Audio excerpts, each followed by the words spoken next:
What is going on, guys? It's Noah here with Custom RC Mods. Welcome back to a new video, and today we have the HobbyZone champ here on the bench, and I'm going to be installing some FPV onto it with these little micro cameras here. Now, if you guys have not followed the journey of this champ on my channel over the past few days, we first started off by unboxing this thing, and it was a $20 eBay steal that was, pretty much untested when I bought it. So basically I powered it up and bound it to my DX6E radio, and it turned out everything worked fine, besides obviously a lot of cosmetic issues.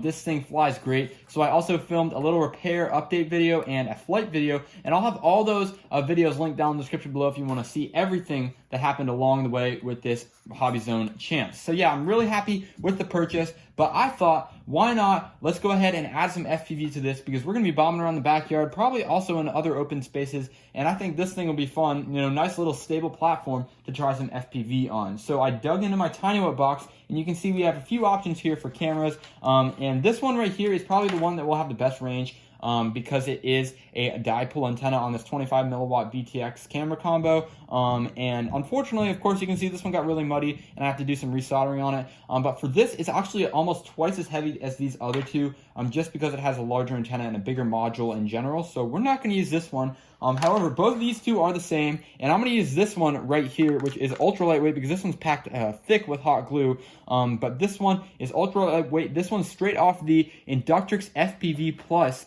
and you can see right here, this is where the little plug goes, so you can plug it into your Inductrix board right here, so you plug it in there, it sits right on top, but I pulled it off, and it it's fully functional, of course, right here. It actually does have a little bit of damage. There's no little channel switching switch right there, and the casing for the antenna came off, so I'm going to put some heat shrink tubing over that, but it's just going to sit right up here on the champ. The one thing I did to protect the paint on the champ, since this will be something we'll take on and off frequently, is I went ahead and put a piece of Scotch tape down, and you can barely see it, but basically it's going to make a smooth surface that will stick to the hot glue. However, when you want to rip the hot glue off, it's not going to rip the paint off with it. So yeah, for this, what I'm going to do here is I got some components, and this is going to be a plug-and-play setup, so it's going to be pretty simple to do. Basically, I've got this long extension I made with this male or female micro JSD connector right here. I've also got another female one. The nice thing about this champ is that it's powered by a micro JST, and also this camera is powered by the same micro JST, so what we need to do is make a splitter for this plane. Now, you could go ahead and run it up through the fuselage of the plane, and it would look a lot cleaner, but because this is not going to be a full-time FPV ship, at least not yet, I'm going to go ahead and just route my wires around on the side and come up back, or maybe in the front.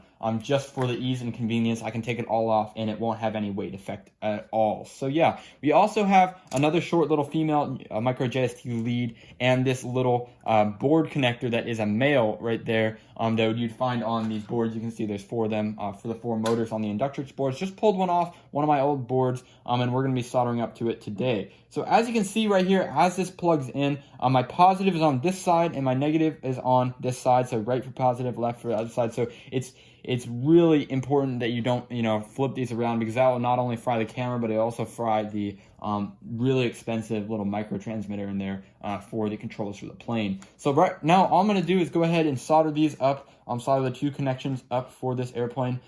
Pretty simple. It's really small soldering. If you guys are into that kind of thing, then I guess this is good for you. But if you're not, it could go really south for you guys. So be careful, take your time, and be patient with it. So yeah, that's pretty much it. This is pretty self-explanatory stuff. I'm not going to cover it in detail, but I'm going to go ahead and solder up the splitter now.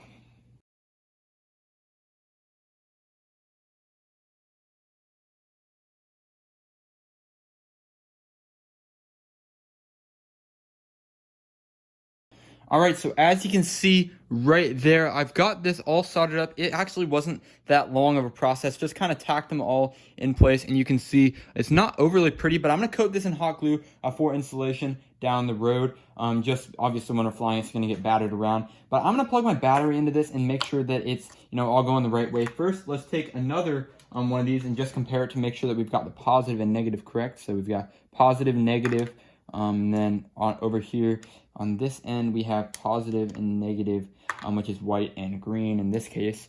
So yeah, let's just go ahead and test this out. I'm gonna put the hot glue on before, just because we can get that off, and that's just gonna be insulation, a little insurance policy. All right, and there you can see this camera is on, meaning that my splitter has worked. Let's check the other connection right here to make sure we have proper power going to the actual system itself. All right, and there you can see right there, this system does work in both splitter sides right there. So let's go ahead and mount this on the plane. First things first, I'm going to go ahead and turn on my little screen and plug the little transmitter that we're using into the longer extension right there. And then plug in my battery, just like so. All right, so there's some sort of issue right here with the leads on this camera right here. So we're just gonna use this one over here. I might take some hot glue off later, but this is also gonna be good for durability, especially on this antenna. So let's just take a little bit. First off, plug in the camera. Next, let's turn on our screen. And after that's done, we can find the image. There's our image right on channel 7. Make sure it's not on channel 8. Bring that up to channel 8.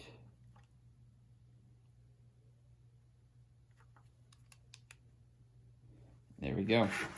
All right, so now we have our feed and we can go ahead and mount this on top of the Champ.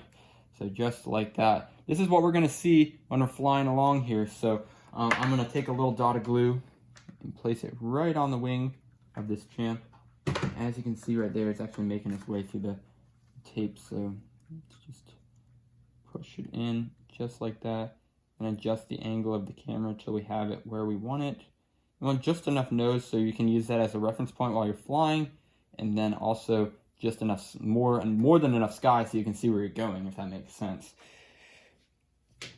All right, so I'm gonna leave that there, and once I see that I have it where it's set up, we can obviously unplug it from there. And then we can, I'm gonna take some stuff, let's take these two, this and this, and flip the Champ over so we don't hurt the camera, we just mount it on top of there. And then take our little harness, bring it around just like that, and plug that into the motor end, like so. Then when we plug in this, we should turn on our radio to make sure the Champ actually fires up when we go ahead. Plug it all in. There you can see. Now we have all of our servo controls and we have video right here on the HobbyZone Champ. So I'm going to push my battery in just like that, and then we can actually push this lead a little bit down into the. I can push this lead down into the fuselage so we don't have as many wires exposed. So just push the top of that in right there, and that is there. Right there, I'm gonna take some Scotch tape and put my battery in place, just because obviously this plane, you know, with a little bit of Velcro and all these different leads pulling each way, I don't want my battery to come out when I'm flying. And then you can go ahead and tape this in place, but if you put Scotch tape down and you want to remove it later, then there's a good chance it's actually going to pull the paint off with it. So I'm going to put a little bit of tape on this decal right here because obviously that's not paint, that's sticker. So just like that. Sorry if it's been out of the camera shot. You can see that we not only have our battery all in place with the splitter, but we also, of course, have the camera right up top, all glued in place, ready to fly. So yeah, let's go ahead and take this thing out. I think it's time to give this thing a proper maiden, but I'm gonna do that in my next video. So thanks guys for watching. Hope you guys enjoyed the video with this HobbyZone Champ FPV conversion. If you guys did, please go leave a thumbs up. Any questions obviously can be addressed down in the comments below, and I'll catch you guys in the next video. See ya.